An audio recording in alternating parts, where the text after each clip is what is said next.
When you smile, the whole world smiles too. When you're glad I'm happy for you, don't be sad, it's over far too soon.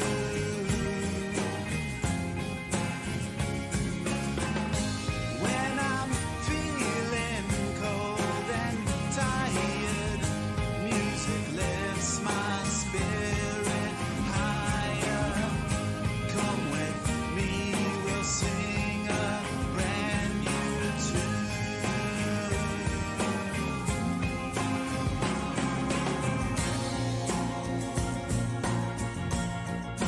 Don't you sweat the little things.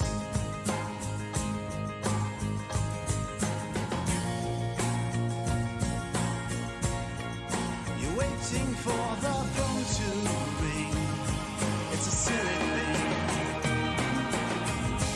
When the world has knocked you over, look and you'll find a four-leaf clover. Get that up, you know it's up to you.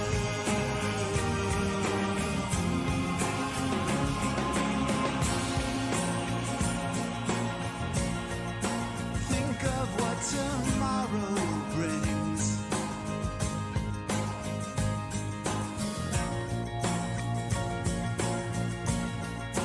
Flying high on eagle's wings. It's a silly thing.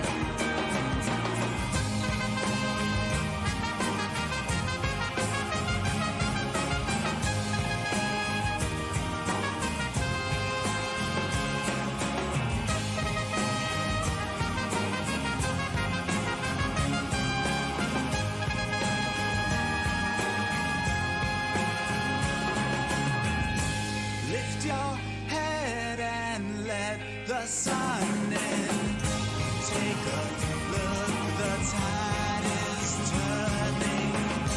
Come with me, we'll sing a brand new tune. Come with me, we'll sing a brand new tune. Come with me, we'll sing a brand new tune. Come with me, we'll sing a brand new tune. Come with me, we'll sing a brand new tune. Come with me, we'll sing a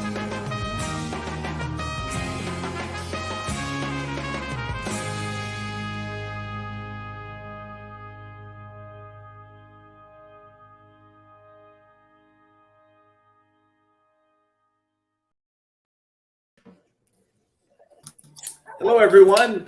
How are you? Welcome to the Happilyfe Huddle. I don't know if this might be episode number 8 or something like that, Jacob, right? Episode 8. Awesome. So Happilyfe Huddle is a conversation between myself, Happilyfe CEO, and a special guest around all things happy life. It could be balance, purpose, confidence, connectedness, positive change. And we usually have about a 20 to 25-minute conversation with a special guest. Happilyfe itself is a purposeful living app that empowers users to lead happier lives by facilitating balance through daily focus and access to wellness tools, connectedness through a safe and supportive community, and positive change through daily reflection and accountability. And you can download it for free in the App Store, in the Google Play Store.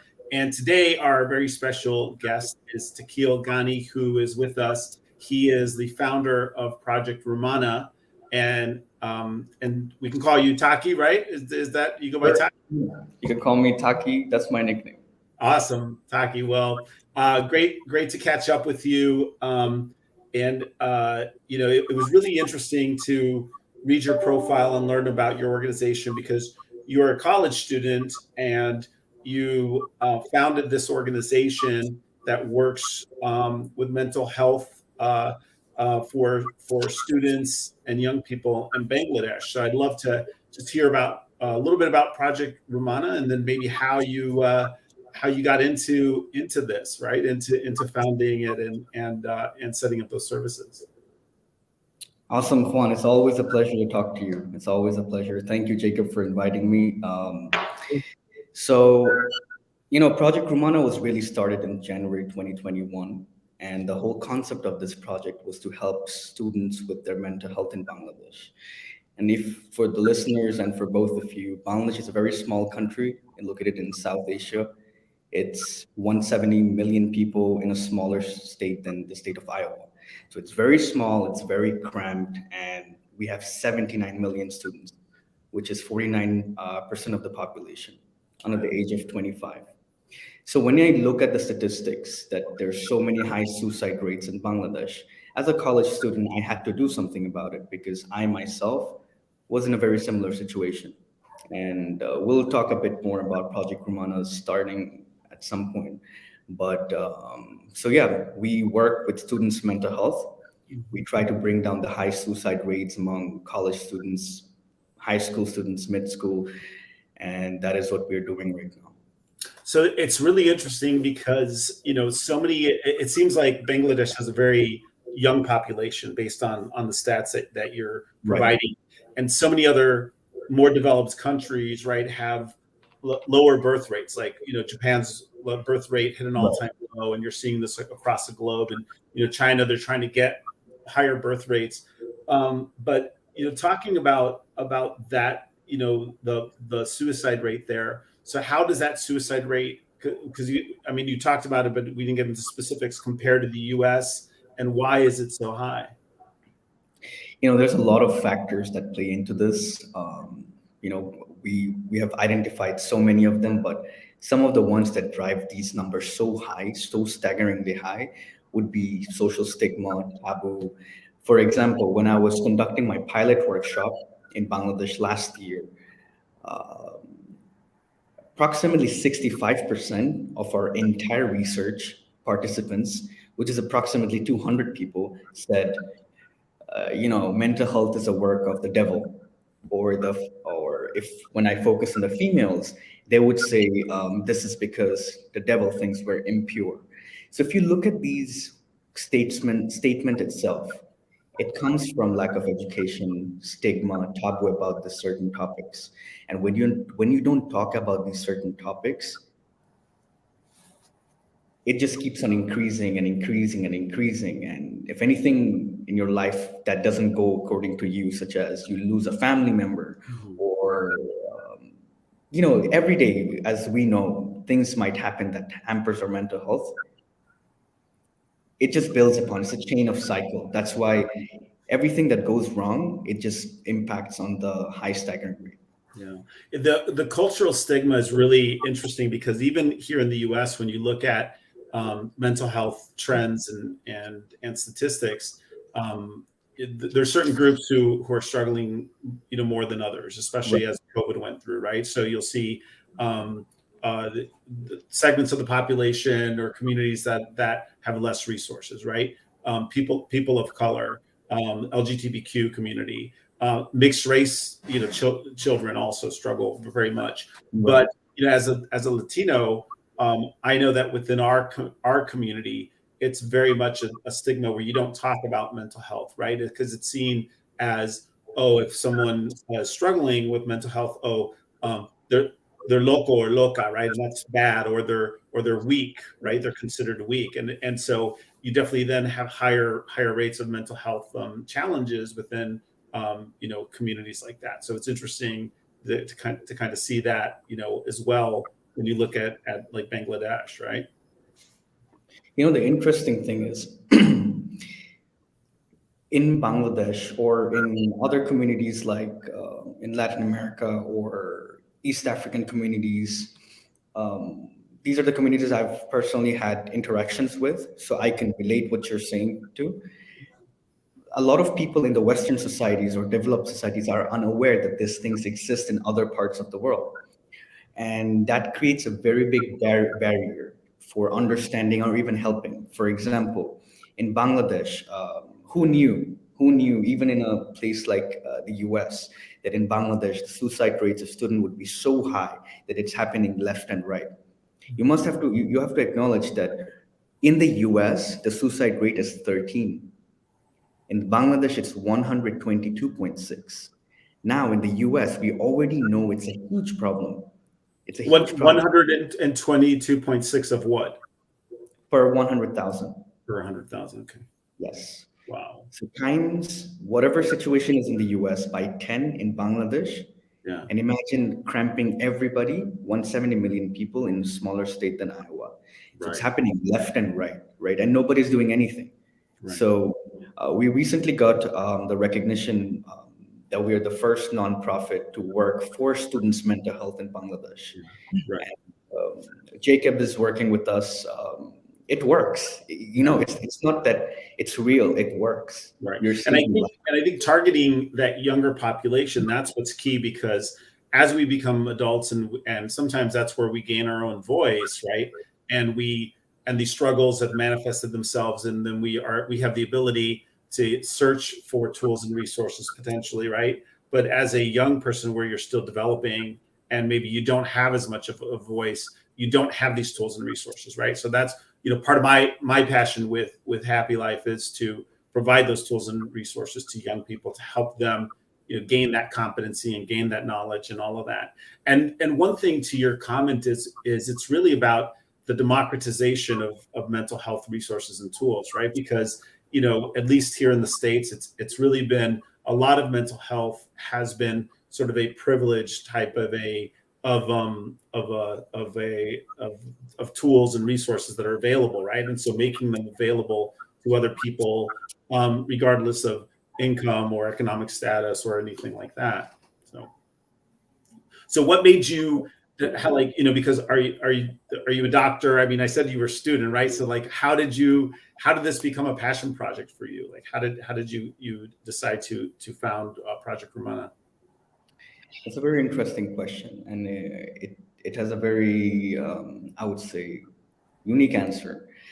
So I'm not a doctor. No, I'm an undergrad student. I'm a sophomore. I'm studying economics, completely different than mental health, right?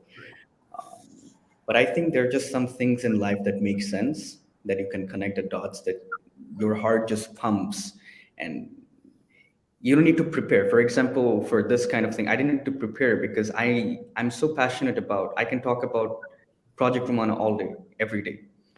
But I'm not going to do that fun, I promise. But the way my journey started is in November of 2020. It was COVID times in the US and everywhere else. I lost my mother and my grandparents in the span of 4 weeks. And Project Rummana is my mother's name. So after this whole event, I remember I suffered a lot from mental health personally because I didn't have access to resources, and I wanted to do the same thing I'm trying to tackle right now, which is end things, right? That's the easiest way to go. Why should we suffer pain? Why should we suffer that waking up every morning and feeling like, okay, we just lost our purpose in life? But it's not always that. And for young people, especially, we are so vulnerable to our emotions that we take these extreme steps like suicide. So since then, I came to the US, I received help in therapy, and we worked on a solution, how to help people just like myself and other people who is going through similar situation or even minor situation. And because I'm a student, because I've been through this, because always I'm working with people who are going through this, I'm constantly learning, constantly. I'm working with professionals. And that's how we created this module of how to help people go from A to Z. Yeah. Well, first off, what an amazing way to honor your mom, your mother. I think that's tremendous. And I'm sure she's very, very proud of you. I think what's interesting is, in terms of your story, right? Because here you are, maybe you're late teens, early 20s at the time when this happens, and you go through this traumatic event of losing your mom and your grandparents. Did you immediately look for tools and resources, or culturally were you kind of like, no, I don't need, I'm just gonna, I'm gonna put my head down and I'm just gonna kind of, just keep doing my studies, and this pain that I'm feeling, I'm just gonna try to set it aside. How did you react? And was there a point where you kind of said, okay, I need to find these tools and resources? That's an excellent question. I think what I'm going to tell you now, I have to filter some names and put some different names, but I'm going to give you a story of one of the workshops we conducted.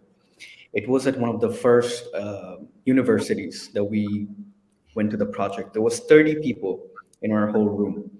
And the way we conduct is our team members are a ratio from 6 students to 1 team member. So there was a lot of us. At some point, one of them comes to me and says, Taki, I need you to speak to this girl right now. I knew something was wrong. I go and I speak to this girl. I said, let's give her name as Sarah. Hi, Sarah, how's it going? Let's have a seat. Would you like a donut? You have to break the ice to talk to these people. And then she just says, Taki, I asked her, why do you think this person asked you to talk to me, your mentor? She said, it's because I did self-harm last night. And I tell her that, do you want to talk about it? And I asked her the exact same questions you just did. What did you do when these things are going on in your life? The thing is, if you don't know you have a problem, you'll never know how to find a solution. So when she went through this workshop and she understood, oh, wow, there's something called mental health. That's why I'm saying it's so different than in the US and in other countries, because in other countries, people still don't know mental health is a thing, it's a problem. Right. So once she understood that, okay, this is a problem, and she could relate to it, she broke down in the middle of thing. I took her to one of our other conference rooms, and till this day we're mentoring her. And I can see it just vividly. Whenever I see her, things are different. She looks better. Her skin has blown up. Her family relationships are better. There's no harm in her body anymore. Nothing but education. Right. And the same went for me. I didn't know of what was mental health, although I would say I had a very privileged education. It's just education that is lacking.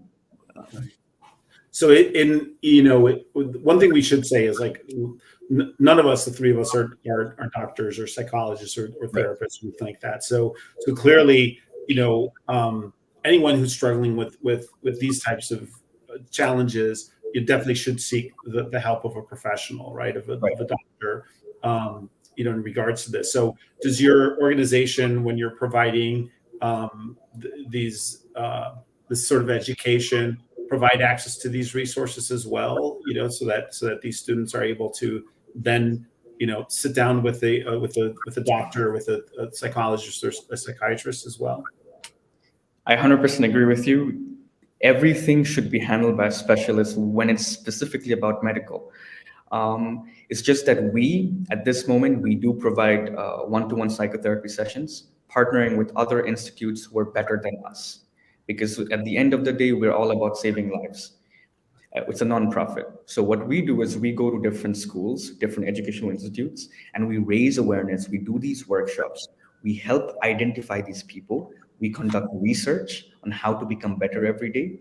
And when we have identified these students who are already in a problem and they agree, then we hand them over to these organizations, such as, I'm sure some of my own viewers came, PHWC. It's a great, great organization in Bangladesh. We're partnering with them. What they do is they do this one-to-one psychotherapy sessions with them, at many times for free, at many times if we have the resources, we provide for them. That's great. So are you, I have to imagine it's hard enough in the US to talk about, mental health and emotional wellness and mental wellness. And I think what COVID has done, the sort of the silver lining is for that younger generation, kind of brought some of those challenges to the surface, but then made it, more acceptable and comfortable for people to kind of share and to talk about, right? So when you're setting this program in Bangladesh, I'm sure there were a lot of hurdles in terms of, like, A, getting into the schools, B, like, even having the students identify themselves or want to take part of this project, right? Because there still is some of that stigma, even though it may have loosened up with COVID and everything else in terms of just people being more comfortable, but it's still probably there on the surface, right? 100%. Still a struggle. Yeah. Wow. So talk a little bit about then Project Rummana and now and exactly what services you're providing and kind of what are some of the results that you've seen. So thankfully that we have recently partnered with an organization called TMSS. They are the largest organization in South Asia. So that means the whole region to be providing mental health, providing other healthcare facilities and women. So Project Rummana is going slowly but surely in a very effective manner. We started a year and a half ago. We have a research team. Right now, we are planning to conduct a 10,000 children run this summer of 2023. These 10,000 children run will require approximately $2.50 for every student. If you think about it, a Starbucks costs $5, right? So for one Starbucks, you can literally save two of these children. These children might be a same girl like Sarah, right?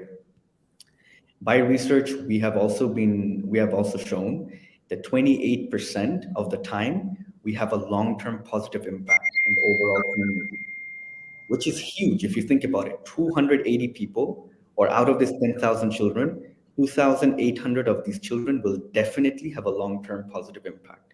Yeah. That means they're not going to commit suicide. They know how to have coping mechanisms. Right.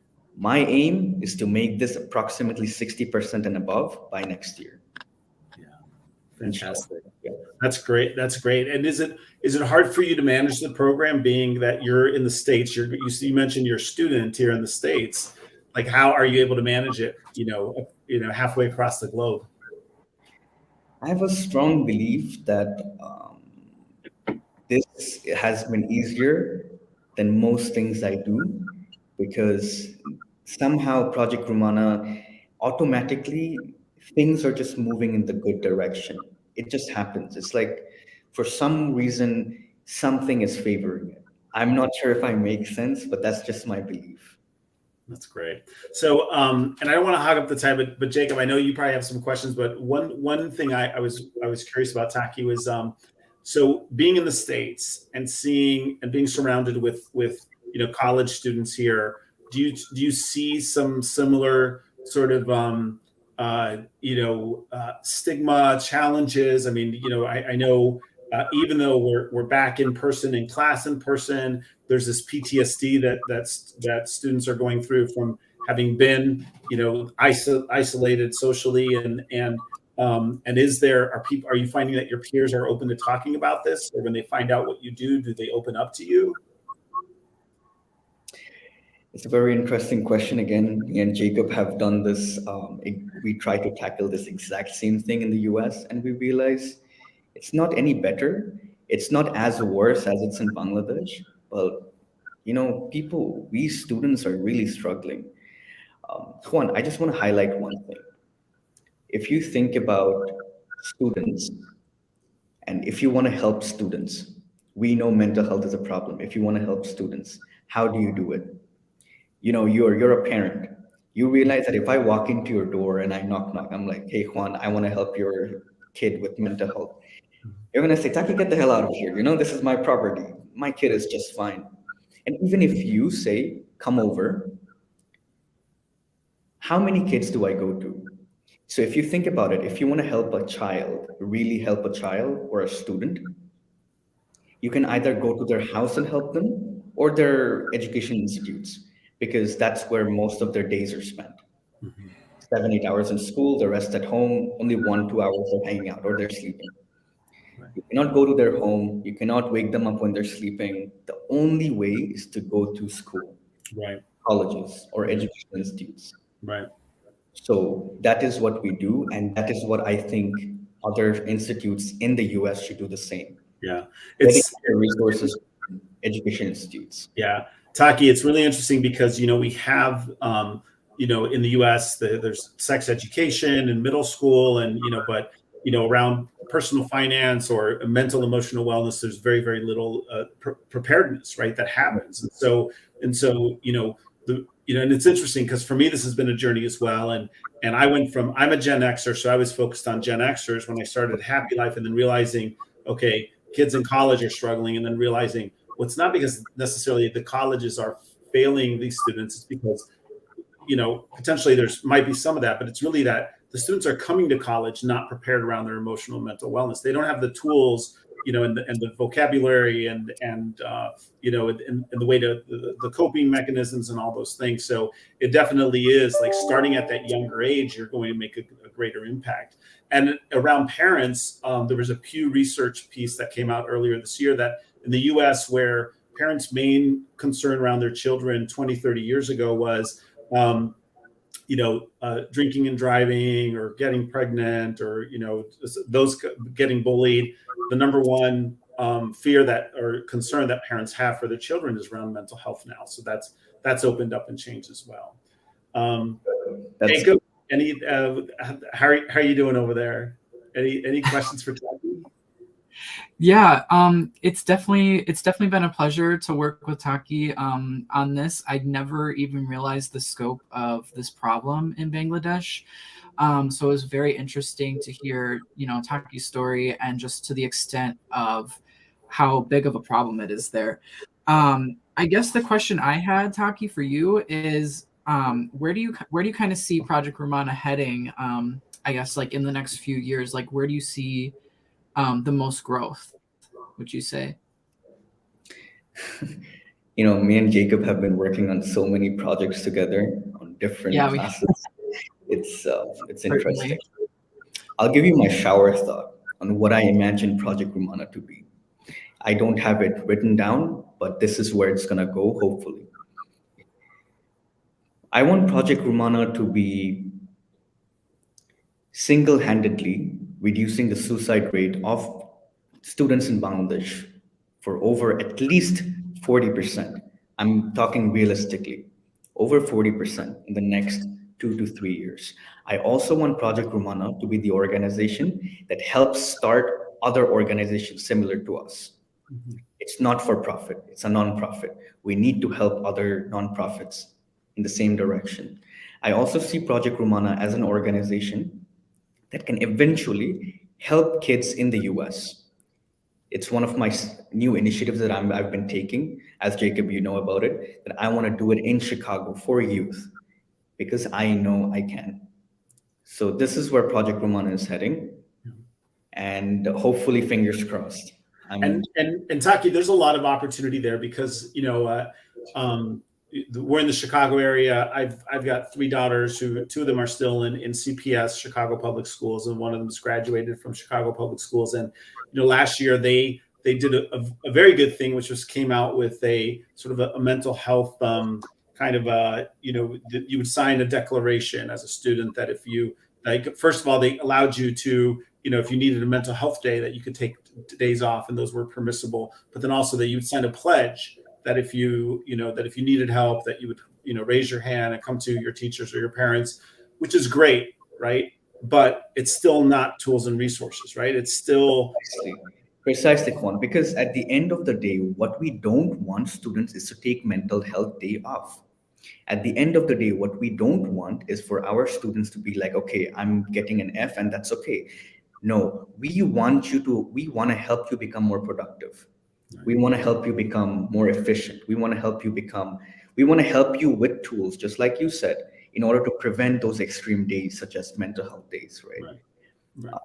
And I think that's very much lacking in Chicago, at least in my experience with and globally, right? I think across the U.S. and globally, and I think these conversations are and I'm sure others are having these conversations to really look at how do we do that, because when you tackle it at that middle school and high school level, then you're sort of paying it forward, right? Because you're empowering these young people to then have these tools and skills that they can implement at school, but then at home, in college, at work, in life, and beyond, right?